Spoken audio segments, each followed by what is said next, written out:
নমস্কার, আপনাদেরকে স্বাগত বিনাশা কিচেনে। আজকে আমি আপনাদেরকে বানিয়ে দেখাবো টুটি।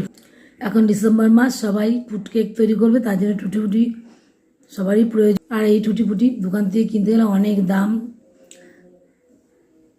আপনারা খুব সহজেই ঘরেই বসে এই টুটি ফুটিটা বানিয়ে নিতে পারেন। আর আমার অনুরোধ, আপনারা আমার এই ভিডিওটা আজকে পুরোটা দেখবেন। দেখে যদি আপনাদের ভালো লাগে তাহলে অবশ্যই লাইক করবেন আর সাবস্ক্রাইব করে পাশে থাকবেন। চলুন তাহলে দেখা যাক টুটি ফুটি। তার জন্য নিয়ে নিয়েছি এরকম পেঁপে, এরকম কাঁচা পেঁপে নিতে হবে, এরকম ভালো, তাতে টুটি ফুটি অনেক ভালো হয়। আমি এখানে নিয়ে নিয়েছি, এটাকে আমি ছোট্ট ছোট পিস করে কেটে নেব। আমি নিয়ে নিয়েছি এরকম একটা পিলার, এটা দিয়ে আমি এবার এগুলোকে ভালো করে খোসাটা ছাড়িয়ে নিচ্ছি। কাঁচা পেঁপে হলে টুটি ফুটিগুলো ভালো হয়। আপনি চেষ্টা করুন এরকম কাঁচা টাইপের পেঁপে নিয়ে টুটি ফুটি করার।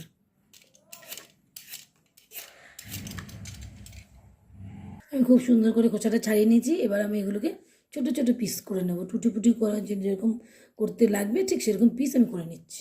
আমি এগুলোকে এবার ছোট ছোট করে কেটে নিচ্ছি। নিয়ে এগুলোকে ছোট ছোট করে পিস করে নেব। আমাকে ছোট ছোট পিস করে, এর থেকে বেশি বড় বড় পিস করার দরকার নেই। এরকমভাবে আমি সবগুলো কেটে নিচ্ছি।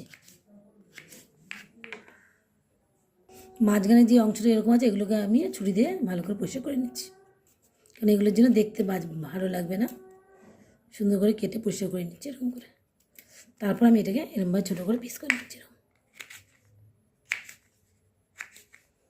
আগে পরিষ্কার করে নেবেন, তারপর এরকম ছোটো ছোটো করে পিস করে নেবেন। আমি সবগুলো এরকমভাবে পিস করে নিচ্ছি। আমি সব পেঁপেগুলোকে এরকম সুন্দর করে কুচি কুচি করে কেটে নিয়েছি। আমি চাকুতে কেটেছি, যদি আপনারা চাকুতে কাটতে না পারেন আপনারা দায়েও কেটে নিতে পারেন, তাতেও কোনো অসুবিধা নেই। এবার আমি এগুলোকে একটু বয়েল করে নেবো 80%-এর মতো। গামলা বসিয়ে দিয়েছি, তার মধ্যে 1.5 গ্লাসের মতো জল দিয়ে দিয়েছি। এই জলের মধ্যে আমি এখন পেঁপেগুলোকে দিয়ে দিচ্ছি।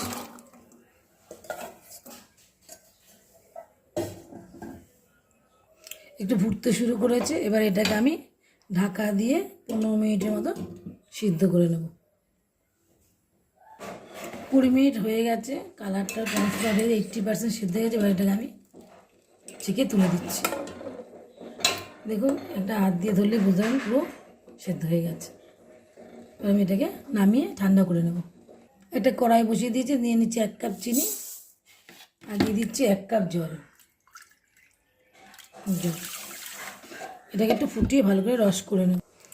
চিনিটা গলে গেছে, রসটা ফুটে গেছে। এবার আমি দিয়ে দিচ্ছি পেঁপেগুলো, দিয়ে এর মধ্যে এগুলোকে ভালো করে ফুটিয়ে নেব। ভালো করে রসগুলো দিয়ে এটাকে জাল দিয়ে নেব।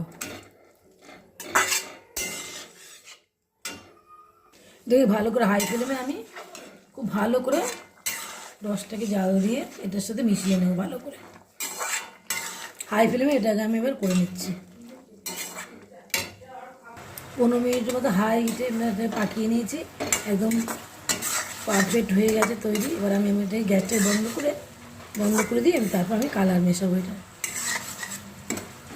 আগে এটাকে নামিয়ে ঠান্ডা করে নেবো, তারপর আমি এটাকে কালার মেশাবো। এখন আমি গ্যাসটাকে বন্ধ করে দিচ্ছি। দেখুন খুব সুন্দর হয়েছে। এবার আমি এবার ঠান্ডা হলে এটার মধ্যে কালার মেশাবো। এগুলোকে আমি 4টে বাটিতে ঢেলে নিয়েছি। এবার আমি এগুলোকে কালার করব। আমি নিয়ে নিয়েছি একটা গ্রিন কালার, সেটা দিয়ে আমি গ্রিন কালার করে নিচ্ছি। নিয়েছি গ্রিন কালার, আমি মিশিয়ে দিচ্ছি এটার মধ্যে, দিয়ে আমি এটা সবুজ কালার করে দিচ্ছি। এটা আপনারা পালং শাক দিয়েও করতে পারেন। পালং শাকটাকে মিক্সিতে পেস্ট করে বা পাটায় বেটে রস বার করে সেটা দিয়ে আপনারা এই সবুজ কালারটা করে নিতে পারেন। আমার কাছে কালার ছিল, তাই আমি এটা কালার দিয়ে এই সবুজ কালারটা করে নিলাম। নিচে এটা রেড কালার ঢেলে নিয়েছি 1 চামচ। আমি এটা রেড কালার করে দিচ্ছি, এটা দিয়ে রেড কালার দিয়ে আমি রেড কালার করে দিচ্ছি। আমি প্রত্যেকটা চামচ আলাদা আলাদা দিচ্ছি, নয়তো একটার সাথে আরেকটা কালার মিশে যেতে পারে। এবার আমি নিয়ে নিচ্ছি হলুদ কালার, এটাকে আমি মিশিয়ে দিচ্ছি। আপনারা এটার বদলে হলুদ দিয়ে এটা করতে পারেন, তাহলে আপনাকে এটা কড়াইতে একটু গরম করে নিয়ে এটা করতে হবে। আমি একদম ভুলে গেছি, আপনি সবাই এর মধ্যে একটু ভিনিগার এটার মধ্যে একটু 1 চামচ ভ্যানিলা এসেন্স নিয়ে নিয়েছি, একটু সবটার মধ্যে অল্প অল্প করে দিয়ে দিচ্ছি।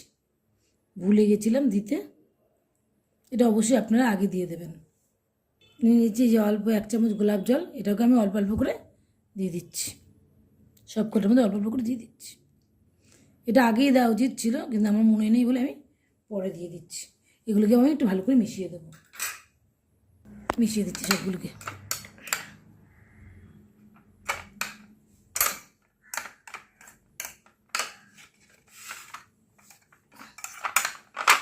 দিলে একটা ভালো একটা সুন্দর অ্যারোমা আসে, ভালো হয়।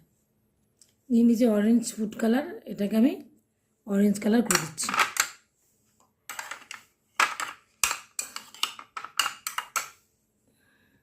আমি এখানে একটা বিট নিয়ে নিয়েছি, এটা গেট করে আমি এটা রস দিয়ে আমি আপনাকে কালার করে দেখাচ্ছি। গেট করে নিচ্ছি এরকমভাবে, দেখুন বিটের রস দিয়ে আমি এটাকে পুরো কালার করে নেবো। এরকমভাবে বিটের রস চেপে কালার করে নেবো। আপনারা এরকমভাবে কালার করে নিতে পারেন, সুন্দর কালার আসে। এটাকে আমি এবার মিশিয়ে দিচ্ছি, দেখুন কত সুন্দর কালার এসছে। এরকমভাবে আপনারা যদি রং না থাকে, বাড়িতে বিট থাকলে আর পালং শাক, হলুদ, এটা দিয়ে 3টে রঙ আপনারা অবশ্যই করে নিতে পারেন। ওভারনাইট রেখে দেবো, আমি সবগুলোকে ওভারনাইট রেখে দেবো।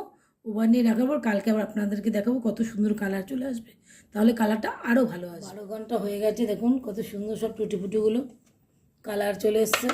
আমি এগুলো সব একটা ছাঁকনি সাথে চেকে পুরো শুকিয়ে নিয়ে এসেছি, দেখুন কত সুন্দর হয়েছে।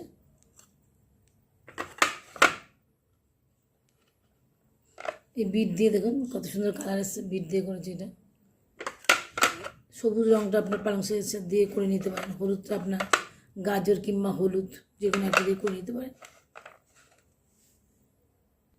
খুব সহজেই পেঁপে দিয়ে খুব কম খরচে আমরা এরকম টুটি ফুটি বাড়িতে বানিয়ে নিতে পারি। যদি আমার এই ভিডিওটা আজকে আপনাদের ভালো লাগে, তাহলে অবশ্যই লাইক করবেন, শেয়ার করবেন, কমেন্ট করে জানাবেন কেমন হয়েছে। সাবস্ক্রাইব করুন, পাশে থাকা বেল আইকনটা প্রেস করে দেবেন। আমি যখন নিত্য নতুন কোনো ভিডিও আপলোড করব আপনাদের কাছে পৌঁছে যাবে। আজ এই পর্যন্ত অন্য কোনো ভিডিও নিয়ে আপনাদের কাছে হাজির হয়ে যাব। ততক্ষণ পর্যন্ত আপনারা ভালো থাকবেন, সুস্থ থাকবেন। বাই।